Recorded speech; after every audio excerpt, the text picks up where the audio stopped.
Welcome back to the Dental Business Guide. I'm George, and today I am with Chris O'Shea and Nikita Kanda. Hi, guys. Hi. Hi, George. Right, so both of you are millennials, yes?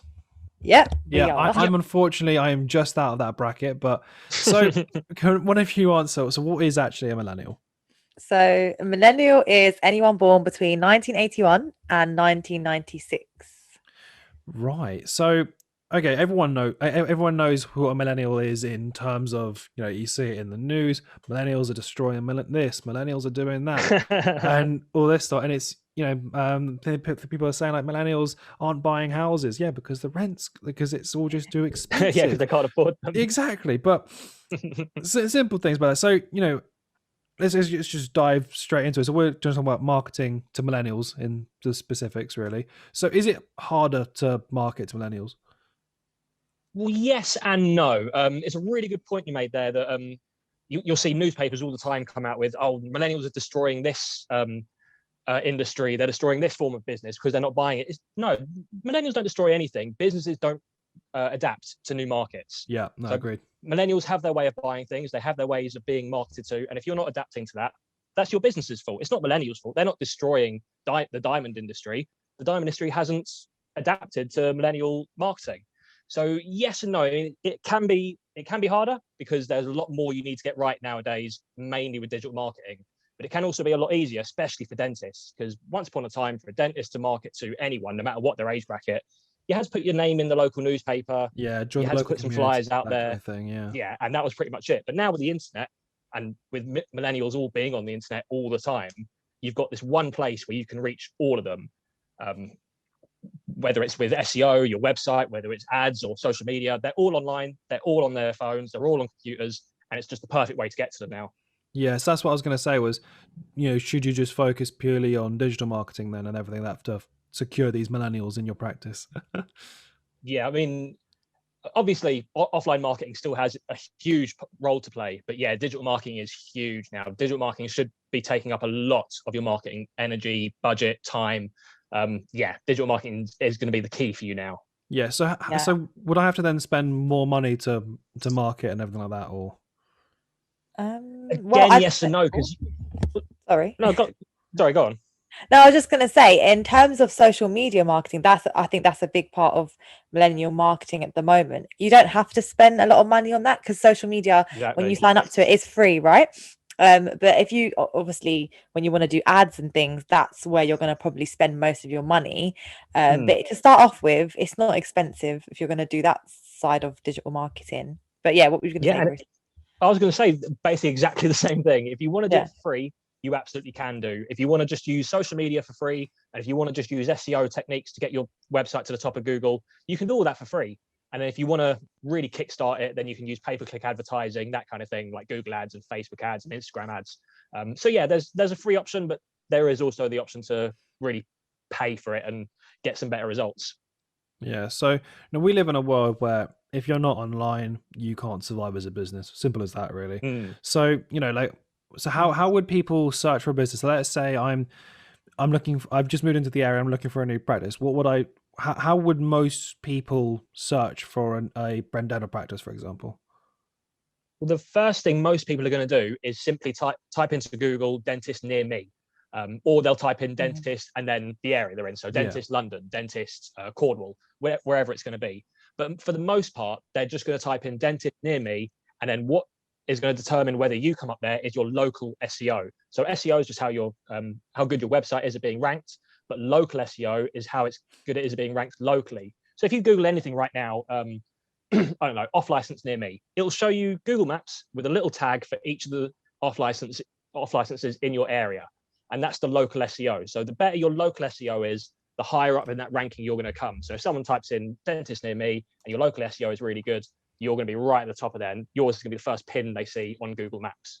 Yeah, no, I agree with you. But also with social media at the moment, I'm seeing a lot of millennials just using Instagram now as their search, as their search engine, which is really interesting because I do it myself as well. If I want to find, I went to Bath once and I'd never been there. I searched on Instagram where the nicest restaurants were to go in Bath or the nicest afternoon tea places, and I searched all on Instagram to find the top one. So Oh, really? I Oh, think, wow. definitely Google's always going to be number one, 100%. But millennials are using Instagram as their search engine now, as a search box, really. So if they want to find maybe the coolest dentist near them, then they might find that on Google or type in hashtag dentist in London or something like that, click on it, and it will come up with a list of dentists near them or in London. And then they'll see their posts and content, and then click on their page through that. So it's really interesting how even searching for a business has changed through social media. Years. Blimey. Right. So, okay, do you think traditional methods of marketing, so like as you're saying, Chris, like offline marketing, like flyers, joining the local communities, like the local community fair, all that lot, do you think they're still essential? Do you think they're still a good way to market your practice, or do you think we should put all our eggs into online? They still absolutely have their place in marketing. With things like flyers, I've got a feeling we're going to see the end of flyers in the next 5 to 10 years. Bloody hope so. I really wouldn't be surprised if they become illegal, in fact. The amount of times that I get flyers through the front door, like I think I get 5 of the same one in the same day. Like, I mean, how many Domino's flyers have you received in the last week alone? The thing is, I unfortunately live 100 meters off of Domino's, and so that all the time I get them through the door. Domino's as well, that all they do is text as well. They're constantly texting, sending texts and emails. So they're still doing the whole flyers thing, but they're texting you, they're emailing you, they're everything, giving you notifications. I wonder how much. I really wouldn't be surprised if we see that end. I really wouldn't be surprised if we see the flyer thing end in the next few years, because especially with millennials, we all know how much millennials care about causes, especially the environment. And if a business is just sending a millennial endless streams of paper that could have been an email, that's really going to put a millennial off. So that's one thing I'd be really, really careful with. Flyers may still work for the older generations, but younger, or at least the environmentally minded demographics, are really not going to appreciate that.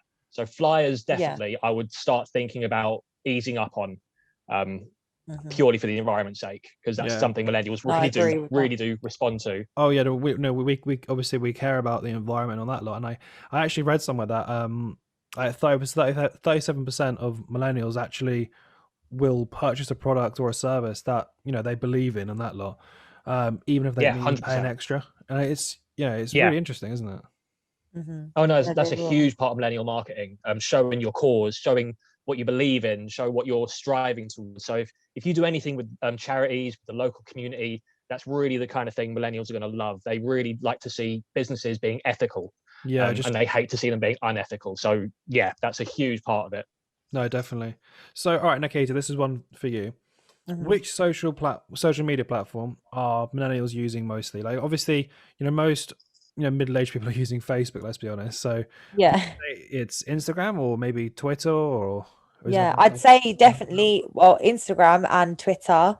Millennials are using. I mean, Twitter is like something that I think it's on par with Instagram, actually, because it's like more conversational, as in terms of Instagram's there for like the content and the content marketing. And if you are marketing your dental practice, I would always 100% say get an Instagram account and make it a business Instagram page, because you can push out your content and your videos and your pictures all on that. So it's that, I think I've said it in a previous podcast, there's loads of features you can get with an Instagram business account. But Twitter, speaking of that, because I haven't spoke about it too much, but Twitter is something that a lot of millennials use, and it's a conversation. It's just conversations constantly happening. Anything that's trending, it's on Twitter. Anything that's controversial, it's on Twitter. Anything that's happened in the news, it's on Twitter. So I think definitely that's something that millennials are always checking as well. So it's good to probably have a Twitter account, less for obviously posting, like I said, content, but more if you want to have conversations or that kind of thing. But I think Facebook is still something that people do use and do look at. Probably less for like the 20 to 30s maybe, and definitely like teenagers, I don't think they use Facebook at all, but it is still good for the ads side of things. Yeah, definitely. All right, so okay, well, you mentioned about Instagram, and obviously Instagram is your forte. It's your safe haven, if you will. Instagram queen over here, as I like to call myself. Because I remember years ago, obviously Instagram was introduced as a social media platform to share images of things. You know, obviously it still is that today, like, but it was more or less intended as a more of a friendly way, a friendly version of Flickr more than anything, I'd say. But so over the years, obviously Instagram has changed, you know, constantly. So, you know, with the Instagram algorithms and all that lot, you know, with showing which images to show on the feed and that lot, you know, is it actually harder to market, or is it, you know, the same? Yeah, no, recently this is something that actually has really, really annoyed me. But Instagram just constantly keeps changing the algorithm. So that means, you know, where your posts are being seen, who they're showing your posts to, even though you might have, say, 1,000 followers, not even half of your followers sometimes will see your post because of just the random way they just change the algorithm. They'll just change it. So like sometimes not everyone will see your post, or sometimes it will be seen by all your followers. You just don't know. So it's something that they've come, I think, is happening a lot more recently. I mean, I've experienced it in the last week or so that, you know, posts weren't getting as much engagement and weren't getting much likes. But I think it's not down to the person, or, you know, it's not down to that. It's literally just down to Instagram and what they're controlling. And they just like to do it, I think, randomly. And I'm not sure why. I'm still figuring that out. But that's something that is, I think it does make it harder, because say that week you want to post the video that you've made of your dental practice, and then it's like, hang on a minute, I've posted it at the right time, I've posted it at the right, you know, when you know you're getting the most engagement normally, and then it's like, oh, why is nobody engaging with it? It's because Instagram behind the scenes wants to change it up for some reason. So you've just got to be aware of that. Notice when the algorithm is changing, going up and down, maybe back off with posting as much when it is like that. Just so your posts don't get lost somewhere, or, you know, you could have saved that bit of content for another day where you know that the algorithm is fine and everything's like normal. But I can't really understand why they do it. I mean, I don't know if, Chris, you experience the same thing with like Google and yeah, I was going to say Google do exactly the same thing. It changes, but I'd say about once a year they do a big change to the algorithms, the SEO algorithms, that is, that change up how they rank websites, what techniques work, what don't. So a really good example is in the last year or so, they've made a change to the Google algorithms that moves away from things like keywords, and it's moving towards things like user experience. So your pages now don't have to have as many keywords. So let's say dental implants. You don't have to pack that out with as many keywords anymore to rank. It has to be a great page for user experience. So you could have 10 words on there. As long as it looks good, it's quick, it loads fast, it loads well on mobile. That's the kind of thing Google looks for now. So it's really, in the last year, a lot of websites really had to change basically the structure of entire pages, because it's just completely different now. And I think personally, keep people on their toes. I think people get too good at marketing. They know all the tricks and tips and strategies and tactics they need, and they get too good at it, and they know how to play the system. So I think then Google comes along and says, right, we're going to change this up. We figured out users prefer this to that, so we're going to move towards this instead. That's my personal opinion. But I noticed something on Instagram actually to add that because obviously you can pay for Instagram ads, Facebook ads. I've noticed that they gave me one actually. It was like, claim your £20. We're giving you £20 to try out an ad. So I think they're changing the Instagram algorithm because they want people to buy ads and push their posts and content on ads, which isn't a bad thing. But then again, like we were saying in the beginning, if you want to do it on the cheap to begin with, or you want to do it for free to begin with, it's not really fair. So it's just kind of keeping an eye on what's happening in the marketing world and social media, and kind of just be aware of it and kind of try and be 2 steps ahead, because like Instagram always brings out new features all the time, and they're testing those out more than the original ones. So it's just like keeping an eye on kind of things and just staying ahead of the game. No, definitely. Yeah, no, it's just changing every single day, and it's so frustrating, because like as Chris was saying, like one day you could be doing something that works perfectly, and the next day nothing. Yep, all completely different. Yeah, and that's the thing. It is crazy. Nia, is there anything else millennials do at all, or?